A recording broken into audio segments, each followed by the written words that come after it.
시장 좀 훔쳐보는 것 같은 그런 느낌이 들 정도로 과연 어디까지 갈 것인가 굉장히 좀 그러니까 센 감정을 내가 좀 본 것 같아서 약간 화끈거리는 순간도 있었던 것 같아요. 한 번도 이런 캐릭터를 보지 못했다라는 생각이 들 정도로 솔직하고 대담한 그런 캐릭터와의 만남이 아니었나 싶습니다. 그래서 오늘 그 영화 연출하신 한인미 감독님과 홍보은 배우님을 자리에 모시고 같이 영화에 대한 이야기 나눠볼까 하고요.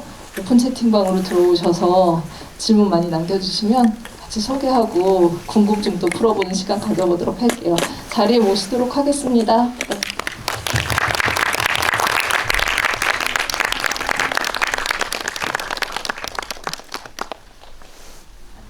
네, 앉으세요.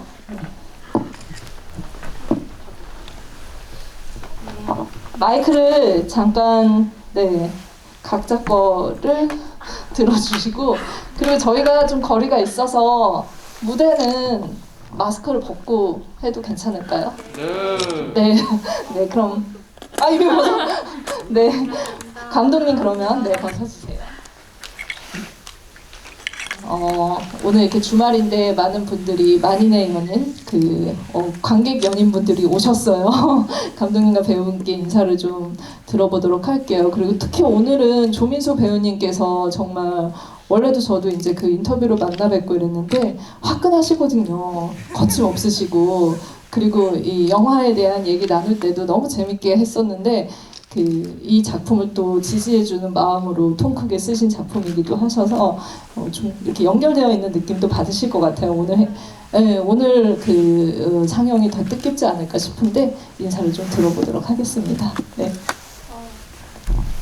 네, 코로나 이후로 계속 지금 영화관들이 힘든데 너무 멋진 조민수 선배님의 이런 한턱으로 이렇게 많은 관객분들 모셔서 이 토크하게 돼서 정말 영광이고요. 오늘 찾아주셔서 진짜 감사드립니다. 네. 박수 부탁드릴게요.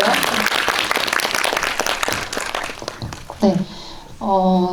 선배님 덕분에 이렇게 많은 관객분들과 같이 GV까지 할 수 있어서 너무 기분이 좋고요. 선배님이 이제 촬영장 때부터 도시락도 도와주게 다 주시고 하셔가지고 늘 감사한 마음으로 이렇게 여기 또 앉아 있으니까 또 기분이 좀 다른 것 같아요. 네, 감사합니다. 배우님 부산국제영화제 오늘의 비전 부분에 초청이 돼서 이 작품이 또 주목을 받기도 했었는데 개봉하는 마음은 또 다르죠? 네. 조금 다른 것 같아요. 그래서 개봉이 조금 더 떨리는 그런 것 같아요. 조금. 네. 그 사이에는 또 바쁘시기도 하셨을 것 같아요. 부산 이제 개봉하고 나서 이렇게 만인의 연인으로 극장에서 만나기 전까지는 또 이렇게 바쁜 시간 보내시지 않으셨어요? 네. 끝나고 타이거 마스크라는 영화도 촬영을 했고요. 지금 3인칭 복수라고 디즈니 플러스 지금 방영을 하고 있고, 단편도 이제 일이 없고 상업적으로는 없어서 단편 영화도 한 개 촬영 최근에 했습니다. 네. OTT와 스크린 그리고 이제 아마 영화제에서 앞으로 이제 당분간 한 1년 정도는 홍보은 배우님 빼놓고 볼 수 없을 정도로 왕성한 활동을 하고 계시고, 또 앞으로도 이 작품 보시면 더 기대될 거라는 생각이 듭니다. 감독님께 먼저 제가 좀 질문을 하나 드릴게요. 어떻게 보면은 저는 좀 그런 생각이 들었던 게 좀 포장지를 좀 벗겨낸 것 같다라는 생각이 들었어요. 그러니까 좀 예쁘게 포장하는 그런 감정들, 그리고 이렇게 인물을 좀 이렇게 아름답게 보려고 하는 어떤 그런 시선 같은 것들, 그리고 우리가 좀 생각하게 되는 안전한 시선 같은 것들을 좀 걷어내고, 그냥 난 여기까지 다 보여주고 얘가 어떤 애인지, 그리고 지금 이 10대의 사랑이 어떤 건지 한번 제대로 눈 감지 말고 보세요 하는 그런 느낌이 들었는데, 어떤 마음으로 이 영화를 만들게 되셨는지 착안하게 된 계기를 먼저 여쭤보도록 하겠습니다. 그 포장지라는 표현이 너무 잘 맞고 와닿는 것 같아요. 왜냐면 그 전에 이 만인의 연인이라는 통속적인 관계에 위치한 이 캐릭터가 상당히 좁고 대상화돼서 그냥 모한 년으로 이렇게 자신있게 얘기하세요. 여기 괜찮죠? 네, 욕해도 되죠. 네. 네. 나쁜 년 뭐 이런 거 있잖아요. 네. 그냥 그렇게만 해오고 어떤 그 남자 주인공의 어떤 그 자아 성찰을 위해 소비되고 네. 욕을 먹고 끝나는 그렇게 사라지는 인물이었는데 저는 그 포장지가 굉장히 오래 쌓여 있었다고 생각을 하거든요. 그래서 이 영화를 보실 때도 또 되게 많은 분들은 이 되게 익숙한 관계에서 익숙한 방식으로 영화를 많이 보시려고 또 하셨을 것 같아요. 간접적으로. 그런데 이거는 어떤 같은 스토리일지라도 다 완전히 안 비춰진 관점에서 시작한 것이기 때문에 다뤄진 적이 없는 영화라고 생각이 하고 있고요. 그리고 그럴수록 이 인물을 최대한 솔직하게 다뤄야겠다. 그리고 저는 또 그런 식으로 작업할 때 굉장히 이 영화를 할 때 그런 에너지가 나고 좀 영화를 통해 자유로워지는 그런 기분을 느끼거든요. 그래서 요새 점점 더 이제 도덕적이거나 이제 그 윤리적인 잣대가 캐릭터한테도 되게 많이 씌워지는데 꼭 그것만이 아닌 또 다른 이런 영역의 영화도 있으면 좋겠다는 생각으로 또 같이 있습니다. 감독님 진짜 상냥하게 말씀하시는데 나름 한 칼이 있으신다는 걸 영화로 이렇게 좀 증명해내지 않았나 싶습니다. 약간 그렇게 영화에서는 욕을 많이 하시고도 욕을 하시는 걸 주저하시네요. 그럼 제가 다시 그냥 제 입으로 그냥 할게요. 해픈년. 이 말이 딱 맞죠?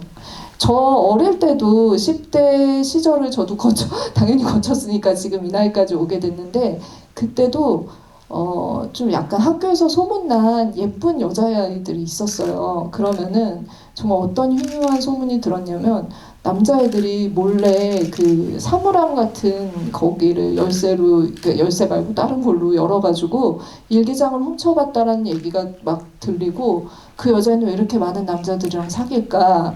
라는 궁금증을 가졌는데 감독님 말씀하신 것처럼 한 번도 그 여자의 입장에서 그 변명을 들어보거나 실제로 어떤 느낌을 가지는지는 이야기되어진 적이 없는 것 같아요. 그런 이미지들이 많은 영화, 10대 성장 소설이나 영화에서도 그냥 꾸준히 반복되어 왔다는 생각이 들어요. 그냥 그렇게 있다가 욕먹고 사라지는.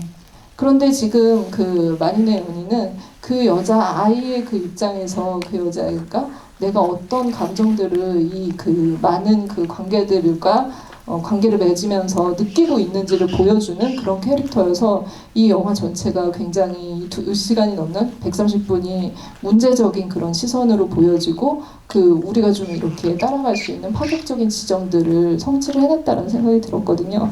저희가 이렇게 볼 때는 그런데 사실 이제 배우님께서 이 영화, 이 캐릭터를 처음 제안받고 하실 때는 또 어떤 느낌이셨을지 어느 정도로 이해를 하셨고 어떤 점이 매력적이었는지 초반에 이제 그 캐릭터 탄생하기 전에 배우님이 보신 그 영화에 대해서 얘기를 좀 들어볼게요.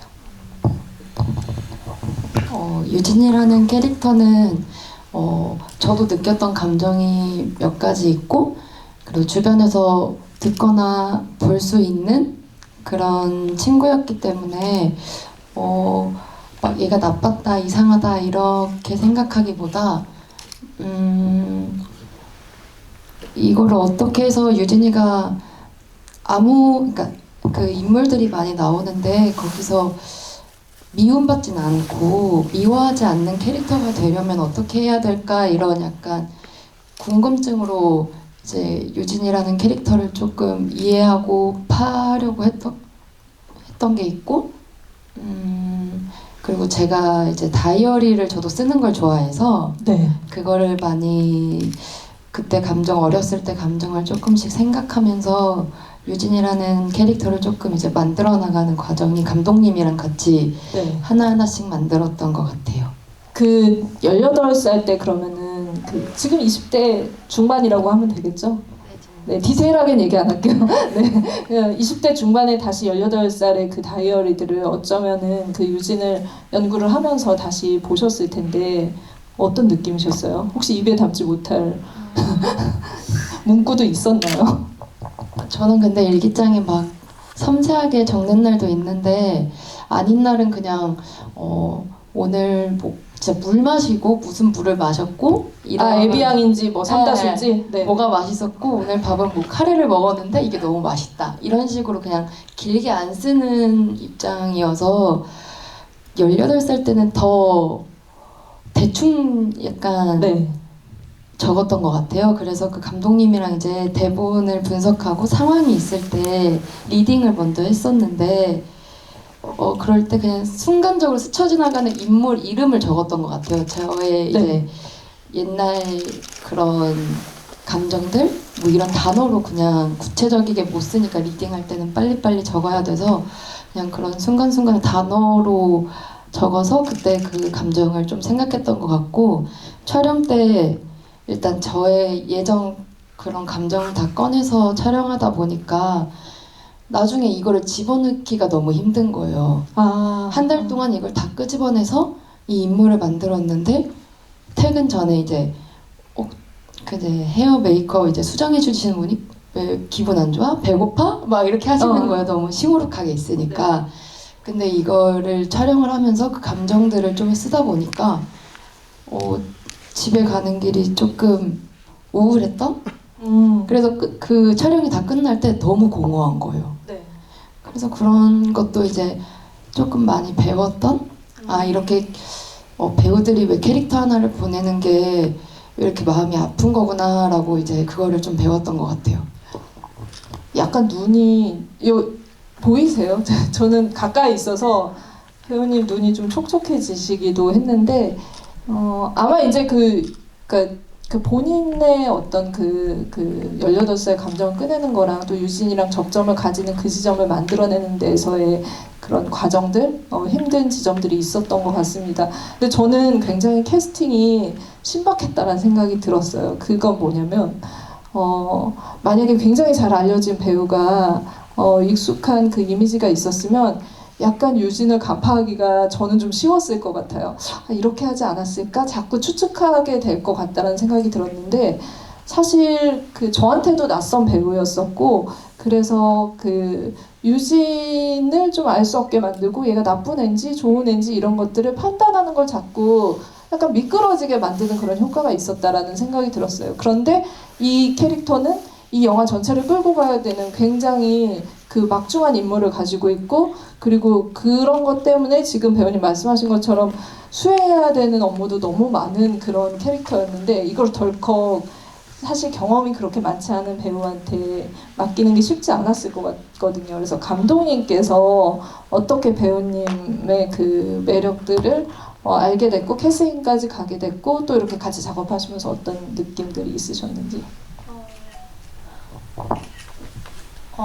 사실 처음에는 이제 그 전에 살펴볼 수 있는 작품이 없어서 저희 영화에서 거의 처음 이렇게 김동주로 연기를 한 경우인데요.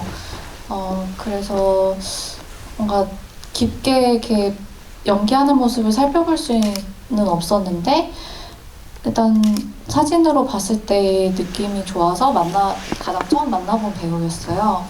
근데 그 문을 열고 들어오는 순간부터 너무 이제 잘 만났다라는 생각이 유진이다? 네. 아니 감독님은 꼭 그 얘기예요. 문을 열고 들어오는데 내 캐릭터였다. 진심인 건 거죠? 네. 네, 너무 반가웠고 왜냐면은 제가 그냥 알고 있는 그런 데이터들이 있잖아요. 연기 경험이 없고 뭔가 이제 이런 오디션 자리나 그런 주인공으로서의 오디션 보는 자리가 부담스러울 수 있다 이런 생각이 있는데 근데 너무 이제 이 키가 크고 훤칠한 이렇게 잘생기신 분이 들어오셔가지고 배우가 어떤 두려움보다는 되게 호기심이 가득한 눈빛을 하고서 그 걸음걸도 되게 영화 보시면 아시겠지만은 뭐지 굉장히 씩씩한 편이에요. 뚜벅뚜벅 걸어 들어오는 게 그 느낌이 너무 멋있었어요. 그래서 유진이가 뭔가 이런 상황적으로 이 아이를 막 뭔가 분석하자면은 막 결핍이 있어서 이렇게 사랑을 찾는 네. 아이인가 이렇게 하게 될 수 있는데 근데 그런 시선과 상관없이 그냥 얘 자체로 삶을 당당하게 사는 인물 같았고 그래서 이야기를 나눠봤을 때도 뭔가 그 일기장 얘기나 그날 일기장을 들고 왔었어요. 본인이 썼었던. 오디션 할 때 진짜 만반의 준비를 감독님을 좀 약간 매혹시킬 수 있는 걸 준비를 해가신 거구나. 네네네. 네, 그래서 그걸 이렇게 보진 않았는데 훑어만 보셨다. 네, 읽을 수는 없으니까. 네. 근데 그냥 그런 유진에게 공감됐던 면과 또 이해가 안 되는 부분 이런 것들을 되게 솔직하게 얘기를 해줬었고 그 점에서 좀 더 마음이 가고 확신이 갔었어요. 근데 말씀하신 대로 제가 그 전에도 막 이렇게 아역 주인공과만 단편을 단편들, 작업을 네네. 했었고 그래서 이제 어떤 성인 배우와 커뮤니케이션을 더 하고 그 현장에서 또 배우 외에도 이제 다른 그런 파트와 이런 거를 같이 다 두루두루 보면서 할 수 있겠구나라는 그런 게 있었는데 나도 처음이고 이제 배우도 처음이면은 네. 그게 또 되게 그리던 모습이 안 될 수도 있겠다 그런 고민 때문에 연락하는 것을 한 달을 미뤘어요. 결정을? 네. 그러면 한 달 동안 배우님은 이제 좀 초조하게 기다리신 거였네요? 저는 뭐 기다리다가 네. 원래 갈 때 연락 드릴게요 라고 하셨었는데 말은, 네네. 약간 희망 고문으로 계속 바라보다가 그때 PD님한테 명함을 받았었어요. 네. 그래서 어떡하지? 연락을 한번 보내볼까? 결과가 안 나왔나? 그냥 안 됐다고 네네. 말이라도 해주면 좋은 거 아닌가? 그쵸, 네. 이런- 떨어졌으면 떨어지라고 말을 해야지. 그래가지고 기다리다가 그렇게 거의 한 3주 넘어서 그렇게 생각을 하다가 모르겠다 이러고 새벽 6시인가 문자를 보내고 밤새 그 고민을 하다가 안 돼, 문자를 연락을 드려야겠어 하고 보내고 그냥 하루 꼬박 잤어요. 네. 몰라 이러고 그냥 보내고 근데 그 다음날 이제 아침에 문자가 왔었더라고요. 이제 거의 다 결정을 했다. 좀만 더 기다려라. 안 됐나 보다. 이러고서는 그리고서는 말았는데 이제 촬영 때 이제 얘기를 해보니까 문자를 보내서 이제 너로 하면 좋겠다라고 PD님이 생각을 했다고. 저는 그랬을 것 같아요. 그러니까는 감독님 결정 못하고 있을 때 약간 그 문자에 흔들렸을 것 같아. 빨리 결정해줘야겠다.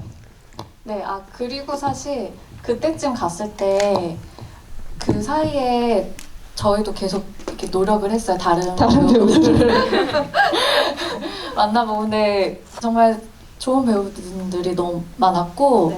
그런데 이제 그거를 하는 과정을 통해서 왜 황보은이라는 배우랑 해야 되는지를 깨달은 거예요. 그러니까 그 캐릭터 유진을 너무 연기를 잘 해주신 분들이 진짜 많았는데 그것만으로 이 유진이 나와서는 안 되는 그러면 이 영화 성립이 안 되는 그런 거를 깨달았어요. 왜냐면 이게 연기만 100%를 갖고서 이 영화의 이 캐릭터를 소화해버리면은 이 아이가 이런가 아닌가 하는 네. 그런 네. 줄타기를 전혀 할 수가 없겠다.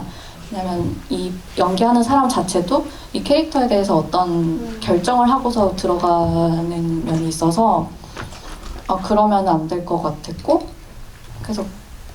그래서 이제 정말 확신을 했죠. 그러니까 사실 제 생각에는 이런 연기와 이런 캐릭터를 할 수 있는 건 배우한테도 어떻게 보면 배우 필모그래피에서 딱 한 편이라는 생각이 들거든요. 그러니까 관객한테 어떤 정보 전달을 하지 않는 상태에서 가장 많이 캐릭터와 닮아 있는 그 모습을 보여줘야 되고 이후에 황보은 배우 우리한테 너무 각인이 되어 있기 때문에 또 다른 그 모습으로 나왔을 때 이제 그 성취 지점이 있을 수 있지만 지금은 굉장히 그런 것들을 원래 그 배우님이 가지고 있는 그 사람으로서와 유진 캐릭터가 좀 혼재되는 것 같은 그런 연기를 보여준다라는 생각이 들었어요. 그래서 캐스팅 과정에서 어떤 이야기들이 있었을까 좀 궁금해졌던 것 같습니다. 어쨌든 문자를 보내신 건 잘한 것 같다라는 생각이 듭니다. 보내고 너무 부끄러웠어요. 그래서 잔 거예요, 그죠? 그래서 진짜 엎어놓고 잤어요. 네. 그런데 유진 캐릭터를 이제 그 실제로 연기할 때 아까 뭐 일기장 이런 얘기도 하셨지만 사실 굉장히 좀 독보적인 캐릭터잖아요. 표현 수위도 세기도 하고 그래서 제일 좀 배우님을 괴롭혔던 지점들은 무엇이었는지 실제로 촬영에 돌입했을 때 힘들었던 부분들을 좀 돌이켜 본다면. 근데 한 달 전부터 이제 감독님이랑 이제 그 촬영 스태프들 다 만나고 이야기하고 막 같이 밥 먹고 해가지고 현장에서 막 촬영이 힘들고 집중이 안 되고 이런 거 없이 그냥 편안하게 즐기면서 했던 것 같고 그리고 또 기억에 남는 거 이제 현욱이 방에서 그 약간 같이 이제 자는 씬을 찍을 때 네네. 그쯤은 이제 배우 오빠랑 친해질 때쯤이어서 이거 어떡하지? 약간 이런 완전 너무 성숙해도 안 될 것 같고 그 이렇게 약간 어색한 그거를 잘 잡아야 되는데 그거를 이제 오빠랑 네. 어떡하지 몰라 막 이러면서 그게 조금 감정적으로 좀 힘들었던 왜냐면 이게 순수하고 모르는 척을 해야 돼 이렇게 할 수도 없고 이거 어떻게 해야 되지 어떻게 해야지 화면에 잘 나올까 이런 생각을 좀 했었던 것 같고 그리고 그 서영희 선배님이랑 일단 선배님이랑 촬영하는 게 제일 떨렸던 것 같아요. 오히려. 그렇게 네네. 선배님들이랑 호흡을 해본 적이 없고 근데 선배님이 엄청 그 분위기를 잘 잡아주셔가지고 그냥 그 현장에서 배우들이랑 이렇게 호흡을 주고받는 게 있구나 이렇게 또 하나 배웠고 그리고 전석호 선배님한테 이제 콜라를 던지는 씬이 있는데 네. 그 씬이 너무 저는 떨리는 거예요. 콜라를 또 다 던져야 되고 근데 너무 긴장하고 막 떨려가지고 콜라를 던져야 되는데 그 콜라를 다 마셔버렸어요. 그래서 던질 때 없는 거예요. 거의 이게 팍 퍼져야 되는데 그래서 먹으면 안 되는데 계속 목이 타고 이래서 내가 선배님들이랑 이제 같이 연기할 때 되게 떨고 있구나 이런 거를 조금 생각하게 되는 것 같아요. 아마 이제 그 또래 배우들이랑 할 때랑 다르게 좀 자기 연기가 검증되는 것 같은 그런 느낌도 들지 않으셨을까라는 생각이 드는데 그 정도로 사실 이 영화에 나오는 많은 캐릭터들, 많은 배우들과 이 유진은 같이 호흡을 맞춰야 되고 그 관계를 맺어야 되는 거여서 이 유진이 진짜 점처럼 다 연결되어 있잖아요. 근데 전 좀 약간 유진이 만나는 남성과 유진이 만나는 여성들과로 좀 이렇게 관계가 좀 나뉜다라는 느낌이 들더라고요. 근데 진짜 연애를 하는 그 남자들은 유형이 굉장히 뚜렷하잖아요. 그 나쁜 놈과 자기한테 잘해주는 놈이라고 해도 되나? 네. 아마 이제 이게 사랑의 역학 관계 같은 건데 더 많이 좋아하는 사람이 더 무릎을 꿇을 수밖에 없는 그 관계를 이 영화에서 뚜렷하게 이 캐릭터들을 통해서 보여주는 것 같아요. 그래서 감독님께서 그 지점, 이 역학 관계에 대해서 어떻게 생각하시면서 또 캐릭터 구성을 또 어떻게 하셨는지. 네. 제가 그냥 살아온 날들 제가 경험한 거나 아니면 이제 네, 경험담, 네. 또 주변 친구들을 지켜봤을 때 그렇게 결국 그 두 역학관계 중에 하나잖아요. 네, 맞아요. 자기가 어딘지 자세히 생각해 보세요. 네. 그리고 같은 사람이 어쩔 때는 현욱이었다가 어쩔 때는 강우이기도 하고 그래서 근데 그 사람들이 또 아예 그 딱 스테레오타입으로 뭐 좋은 사람이다, 나쁜 사람이다 이렇게가 되지 않았으면 하면서 만들었던 것 같아요. 이렇게 그런 데이터들로 인해서 유형화가 되고 네, 그렇지만 그게 한 면만 보이지 않았으면 아마 두 인물에게서 아마 두 면이 다 같이 보이지 않았을까. 네. 그 강우가 유진한테 하는 사실 경찰 대학 찾아갔을 때도 진짜 매몰차게 하고 저 같으면 그럼 바로 헤어질 것 같은데 미련을 못 버리잖아요 잘. 근데 그만큼 좋아하는 마음이 있기 때문인 것 같은데 강우가 유진한테 하는 거나 유진이 현욱한테 하는 게 비등비등한 것 같다라는 생각이 들었어요. 배우님은 좀 어떻게 그 관계, 그 삼각관계를 좀 생각하셨는지 어떤 느낌 가지셨고 굳이 끌린다면 어느 쪽? 이거 물어봐야 될 것 같아요. 그러니까 유진 입장으로 있어요? 어느 쪽을 들을까요? 유진 입장으로 들을까요? 유진 입장으로 네네. 저는 황보은 입장도 나중에 들어볼게요. 네. 현욱이를 선택할 것 같아요. 왜요? 현욱이가 마지막에 저한테 화를 냈잖아요. 네네네. 그때 멋있잖아요, 갑자기. 네. 그리고 저는 그 가라고 하는 소리에 그냥 가지만 잊지 못할 것 같아요.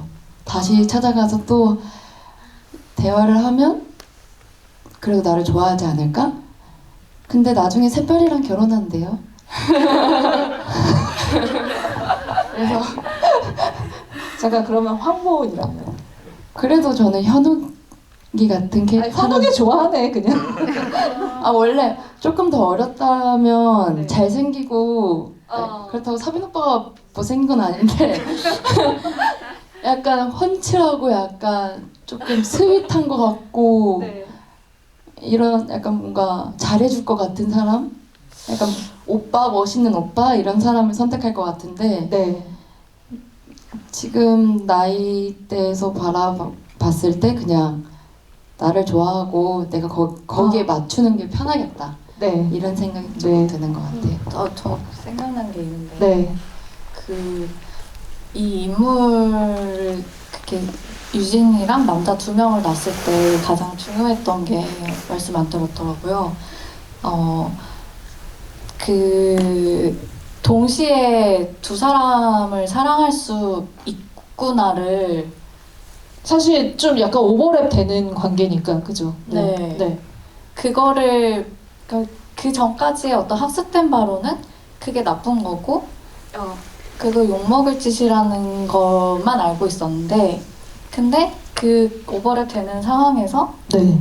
두 사람의 누구 하나 치우치지 않게 다 좋아하는 감정이 있는 것을 그 어린 나이에 깨달았을 때 그 충격이 그 지점은 정말 저의 그 충격의 그런 감정 네. 중에 하나거든요. 그래서 그거를 꼭 좀 더 하고 싶었던 것 같아요. 동시에 두 사람을 사랑하게 될 수가 있다는 것을 아무도 알려주지 않았는데 내가 그 감정이라는 게 네. 그렇게 묘하게 작용할 수 있다라는 거. 네. 네. 그렇게 되면 이제 욕을 먹게 되는 거고 그런 것들을 나쁘다라고만 규정을 했는데 충분히 이 감정 안에서 어떤 거쳐가는 인생의 시기에서 올 수 있는 거라는 거를 말씀을 네네네. 이 영화를 보면서 저는 어쨌든 이 영화가 아름답게 마무리된다라는 생각은 아니고 분명 파국이 있잖아요. 이 사건이 있는 거고 거기에는 죽음까지 결부되어 있다는 생각이 들었고 이게 좀 지금까지 본 영화 중에서는 굉장히 그 대만 유해부 영화와 닮아 있다라는 생각이 들었어요. 그래서 고령가 살인 사건 같은 작품도 많이 생각이 났었는데 감독님께 그 부분에 대해서도 영화의 톤 앤 매너를 좀 어떻게 정하시면서 갔는지 그리고 실제로 좀 감독님한테 영향이 있었을 것 같다라는 생각이 들었거든요. 그러니까 배경이 그래요. 사실 서울이 아니라 어떤 지방 도시로 설정이 되어 있는데 그 지역이 가지고 있는 조금 폐쇄적인 느낌과 그리고 굉장히 올드한 느낌 같은 것들이 좀 지금 많이 이제 그 젊은이들이 있는 데보다는 조금 그 쓸쓸한 거리를 일부러 또 선택하신 지점도 있는 것 같아요. 그래서 그 배경 설정과 또 이제 그 어떤 영향 같은 것들을 좀 많이 받으셨는지 그 얘기도 좀 들어보도록 하겠습니다.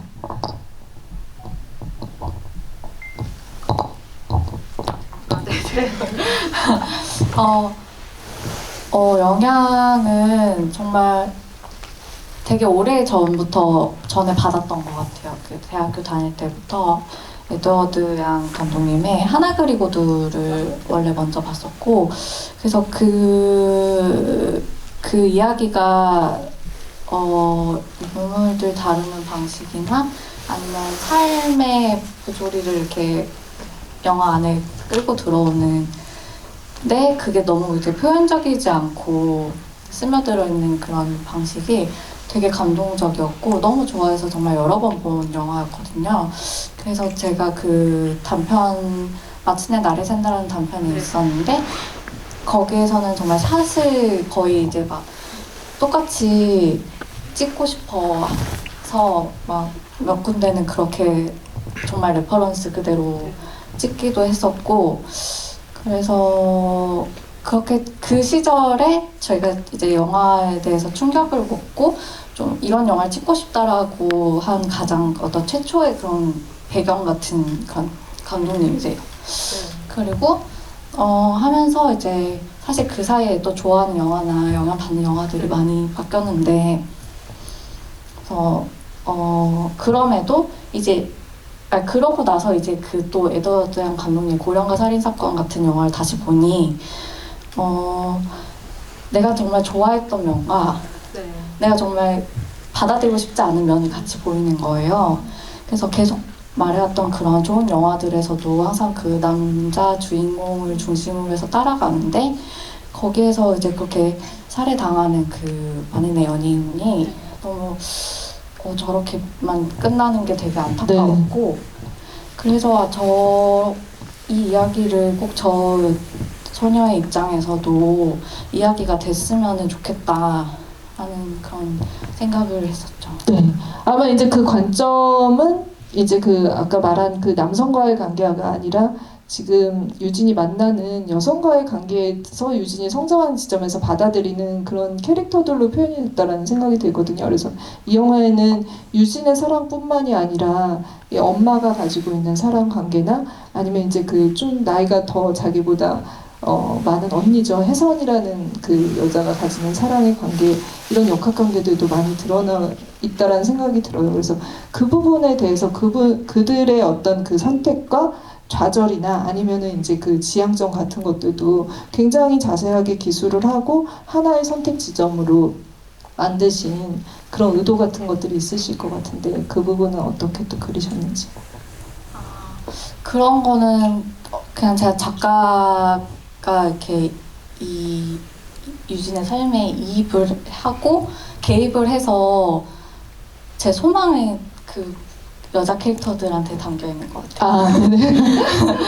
그래서 어떤 그런 혼자 이렇게 연애를 하고 하던 시기를 지나서 제가 또 그렇게 20대 후반, 30대를 거치면서 느낀 그런 동료와 또 친구들과 또 제 시기를 훨씬 지난 엄마 세대에 대해 느끼는 연대감? 거기에서 얻는 그런 용기들 같은 거를 좀 이 인물들한테 분배를 하고 싶었어요. 네. 제가 그 감독님의 그 연출 의도와 또 배우님의 그 캐스팅 과정이나 캐릭터 해석 이런 것들을 먼저 좀 여쭤봤는데 저 말씀 드리는 동안 또 단톡방에 오픈 채팅방에 많은 질문들이 들어와서 같이 또 더 나눠보도록 하겠습니다. 저희 질문하신 분께는 그 세 분? 네, 세 분께 책갈피 네, 종이로 만든 게 아니라 굉장히 정교하게 만든 그 원고지에 쓴 설명을 못 하겠네요. 네, 원고지에 글귀를 쓴 네, 그 선물을 드리고 있습니다. 나중에 받아보신 분들은 퀄리티가 좋다라는 걸 알게 될 것 같아서 어떤 분이 선정될지 저도 질문을 좀 잘 골라볼게요. 네.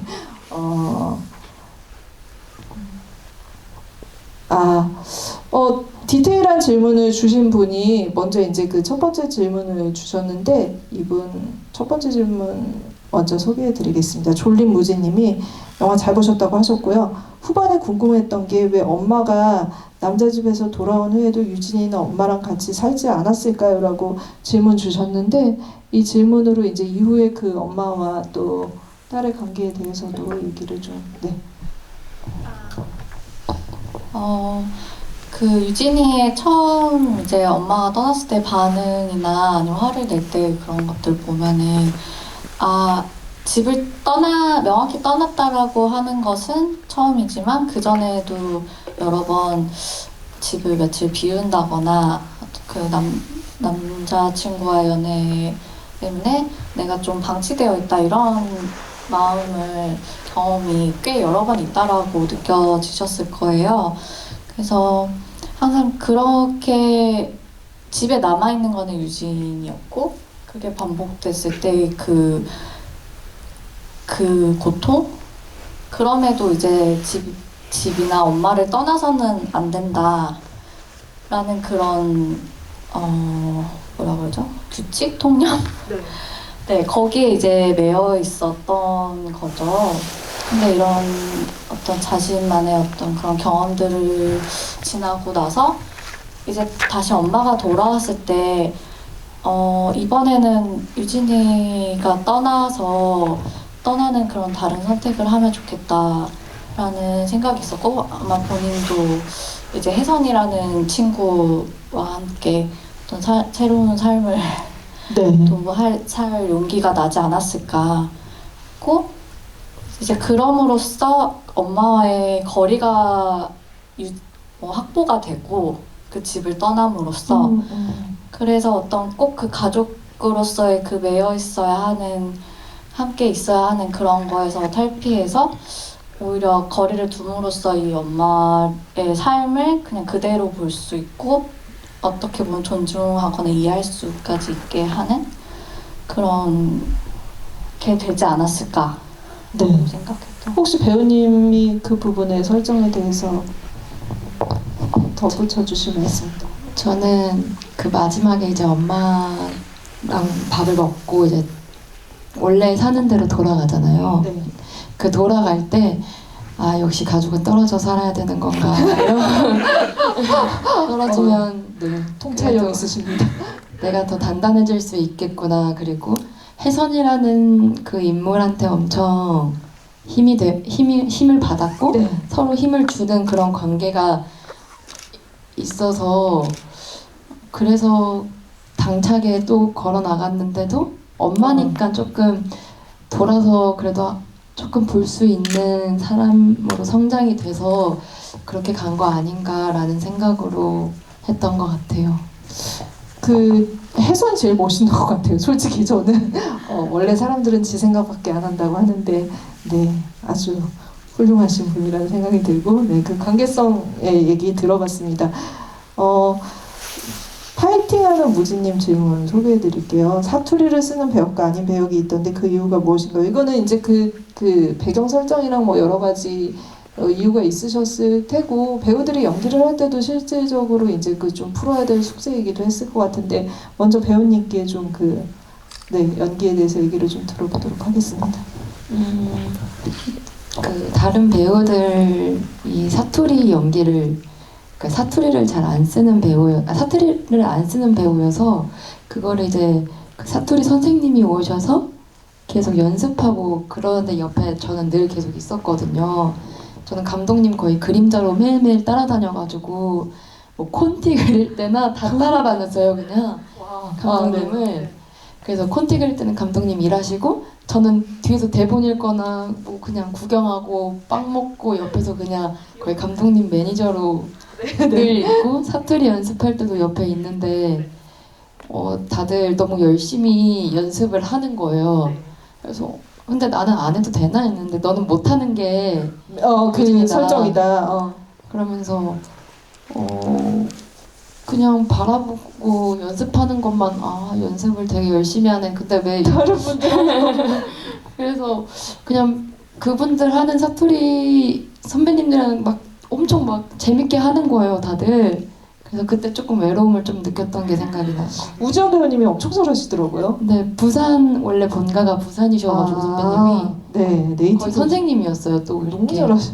네, 감독님 아마 이제 지금 그 질문가 이 손흔드는 라이언님이 배경이 경북 영천시로 나오는데 그렇게 설정하는 이유가 있나요라고 하셨는데 이게 다 연결되어 있는 질문인 것 같거든요. 네, 그 부분 설명을 좀 부탁드리겠습니다. 이 이야기가 되게 현실적일 수 있는데 어떤 하나의 또 좀 독립된 세계관이면 좋겠다라는 생각을 했었어요. 그래서 저희가 정말 뭐 너무 이제 그 지역이나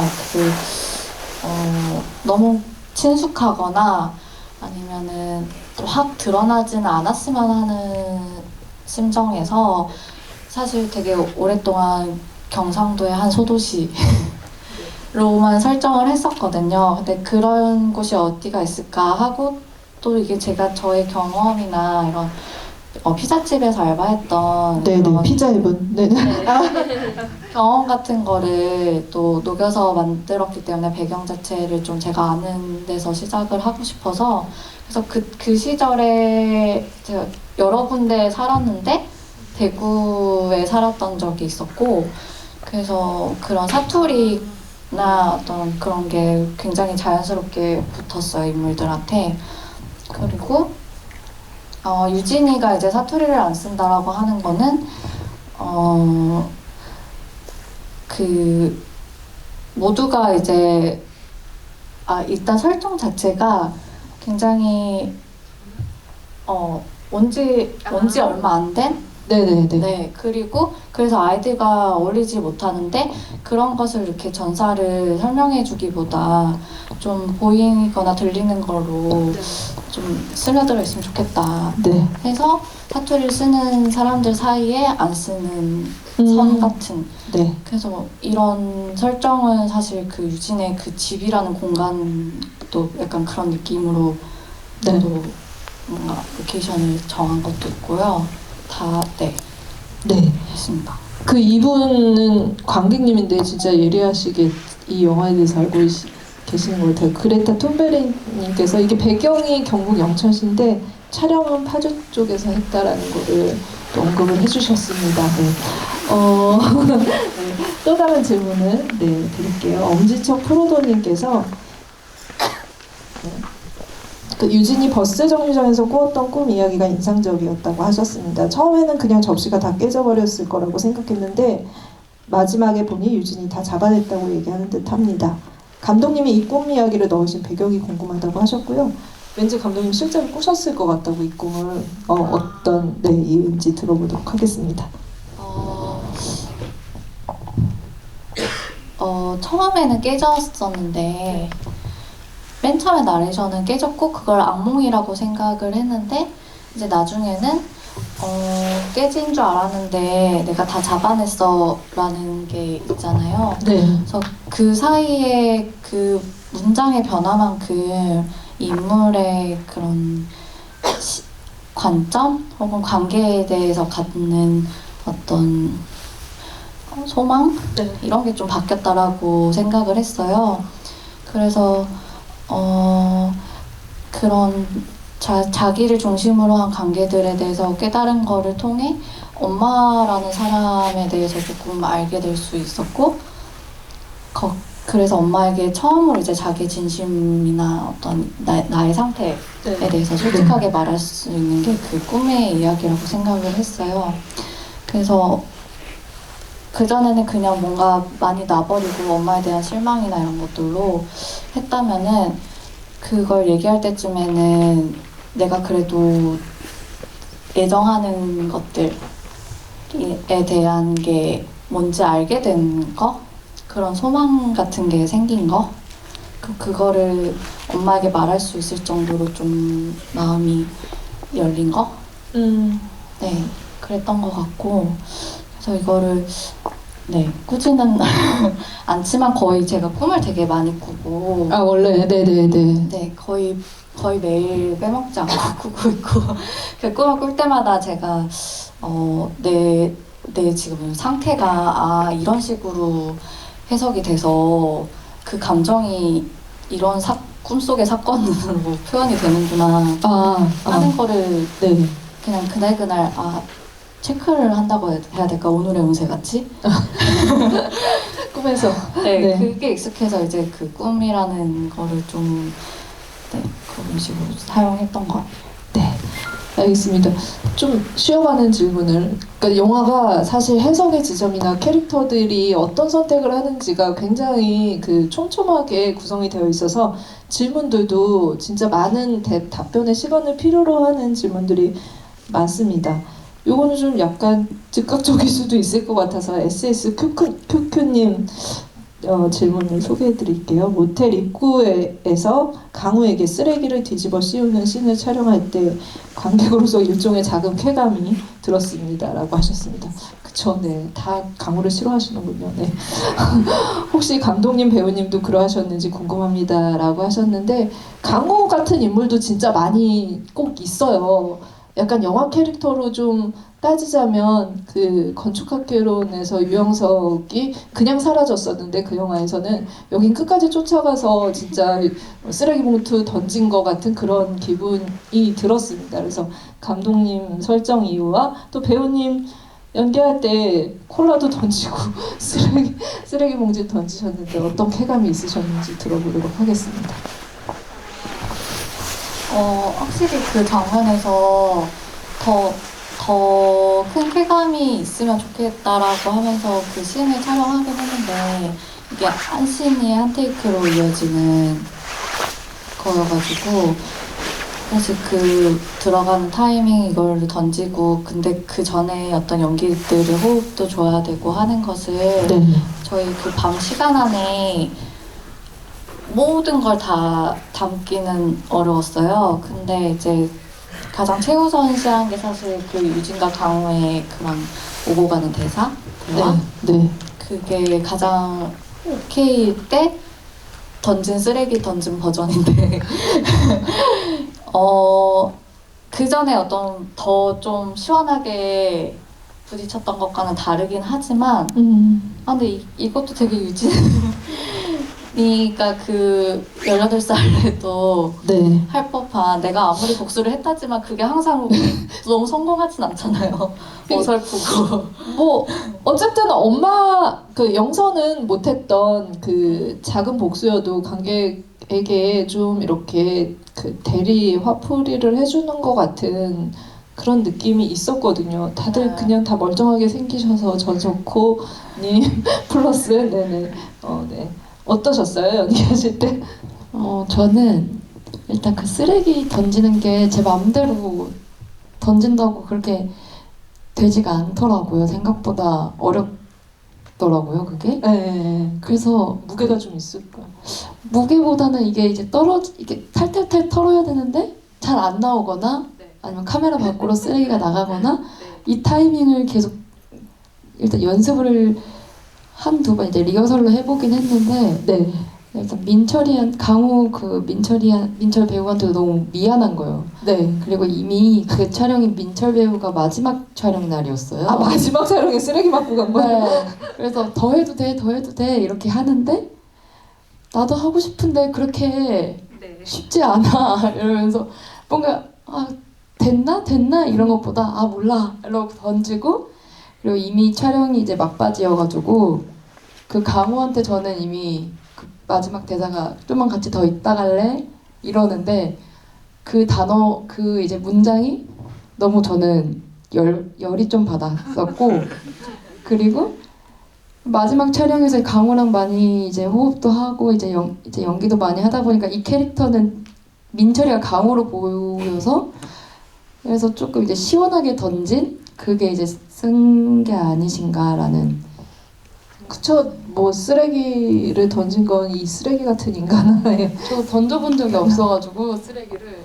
네네 보통 없어요. 보통 쓰레기 던질 일이 네.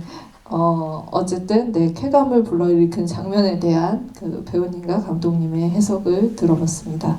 네. 또 다른 질문을 좀 이야기를 할게요. 네. 네. 빌러당님이 영화가 10대 소녀의 입장에서 여러 관계 속 방황하고 성장해가는 감정을 생생하게 담아낸 것 같아요. 감독님과 배우님 모두에게 질문 드리고 싶습니다. 살아오며 겪어온 여러 관계 맺기들 중 후회가 되거나 얼굴 화끈거리는 경험이 있지 않았는지, 네, 그 부분이 궁금하시다고.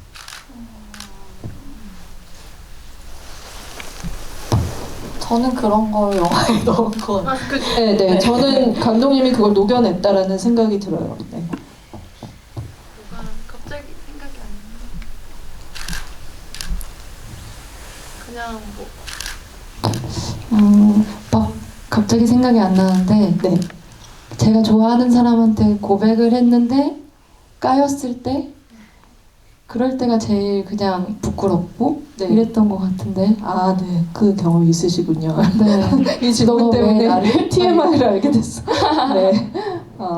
네, 그러면은 이 질문은 넘어가도록 하고, 질문은 나오진 않았지만 사실은 이 영화 속의 그 노래를 배우님이 직접 부르셨거든요. 그 부분도 좀 얘기를 들어볼게요. 그러니까 배우들이 가끔 이제 그 영화 OST에 참여하는 경우가 있긴 한데 지금은 어떻게 배우님과 같이 좀 하게 되셨는지, 어느 분이 제안하신 건지도. 네. 첫 제안은 이제 음악 감독님이셨고요. 원래는 이제 그 엔딩곡을 연주곡으로 했고 또 어떤 그런 처음에 뭐 쓰인 악기 같은 거에 대한 레퍼런스 곡이나 이런 것도 네. 있었고 그래서 좀 명확했는데 음악 감독님이 어느 날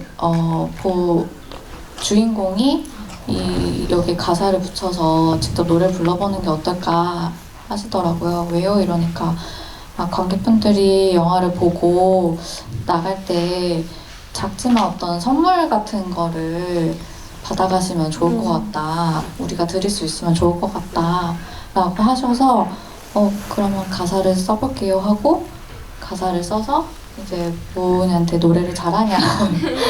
아, 그저서야 이제 노래 좀 하냐 이제 네. 그때 물어본 거예요. 네. 네. 어떻게 답변하셨어요? 저는 그냥 노래를 부르는 건 안 좋았는데 노래방 가는 건 좋아해요 이런 식으로 얘기를 했던 것 같고. 네.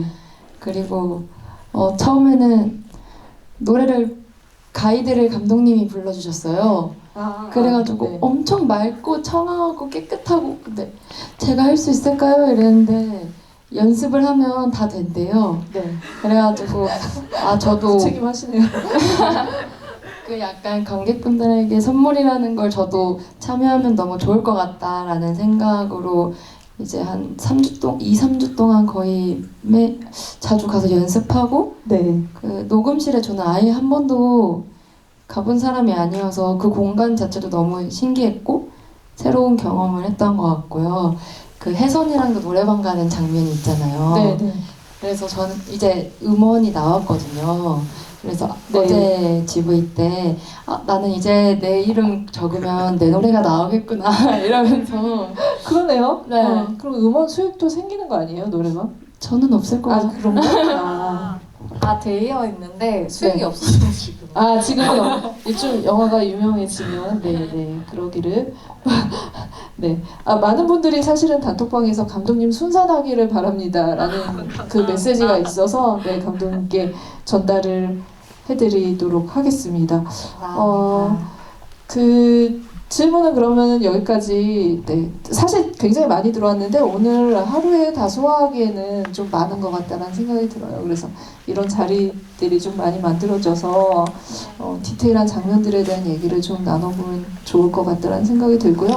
마지막으로 감독님과 배우분께 인사를 좀 들어야 될 것 같은데, 만인의 연인이라는 이 제목 안에 굉장히 많은 지금까지의 감독님이 아까 말씀하신 것처럼 갈래를 깨는 시도와 모험 도전이 있었고, 그 도전에 완전 신인 배우로서 정말 되게 좋은 연기를 보여준 그간의 여성 캐릭터의 어떤 것들을 좀 깨는 그런 도전을 한 배우님의 노력이 있었던 것 같습니다. 그래서 두 분께, 관객분들께 마지막으로 좀 오늘 토크 소감과 앞으로의 이제 소감, 앞으로의 방향성 이런 것도 얘기해 주시면 좋을 것 같습니다. 유진 같죠? 일단은 오늘 그 질문 주셨던 거나 아니면 이렇게 답하면서 저도 영화에 대해서 참 오랜만에 되짚어 보면서 몰랐던 거, 생각 못 해봤던 것들 얘기할 수 있어서 되게 재밌었고요.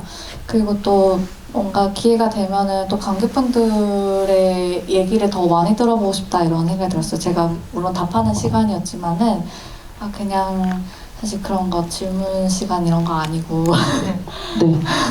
많이 그냥 질문창에 뭐 그런 거를 남겨주셔도 참 좋겠다. 그런 그냥 개인적인 소회가 들었습니다. 네. 요거는 감독님께 제가 끝나고 전달해 드릴게요. 여러분들이 어떤 얘기 하셨는지. 그리고 많이 남겨주시면 좋을 것 같습니다. 네. 배우님? 저는 이렇게 또 개봉하고 GV는 또 약간 다른 기분이더라고요. 영화제, 부산영화제, 뭐 서독제 다 GV가 있었는데 그때랑 또 다른 질문도 되게 많이 생각해 주시고 이렇게 약간 독립영화를 찍고 나니까 독립영화에 대해서 되게 관심도 많아졌고 그래서 이제 막 대학교 단편도 이제 막 찾아서 하고 있고 너무 감사한 것 같고 이렇게 많은 분들과 소통할 수 있어서 너무 감사했습니다. 네. 긴 시간 동안 이렇게 자리 지켜주셔서 감사합니다. 네. 두 분께 큰 박수 부탁드립니다. 그리고 진짜 오늘 이 자리를 풍성하게 만들어주신 우리 조민수 배우님, 갓민수 배우님께 다시 한번 큰 박수 부탁드립니다. 감사합니다. 소문 많이 내주세요.